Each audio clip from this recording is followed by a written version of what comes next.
Hello hi नमस्कार ओडिशार सबु सिनेप्रेमी भाई और भौणी मानू आम ओडिया सिनेमा चैनल को स्वागत करुच्ची। अभी मजा आएगा ना भिड़ो। आज कथा हवा तमिल सिनेमा रे ओडिया भाषार व्यवहार होइतिबा किछि दृश्य संपर्क रे। एहा होछि एहार पार्ट 6 वीडियो। 2003 मसीह रिलीज होइतिला एक तमिल सिनेमा जार ना रहितिला आनबे शिवम। एही सिनेमार मुख्य भूमिका रे कमल हासन एवं आर माधवन अभिनय करथिले। तेबे सबुठारु बड़ कथा हला एही सिनेमार किछि दृश्य रे ओडिया भाषार व्यवहार करा होइछि।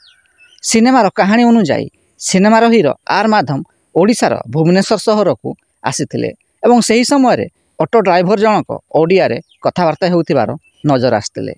रास्ता भलो अछि सेपाके वर्षा पानी छाती पई जिबा को रास्ता नै। अरे देखो सेपाके रास्ता नै। जदि वीडियो पसंद आस्ताई तेबे लाइक शेयर एवं चैनल टी को सब्सक्राइब करिया को जमार भूलिबेनी।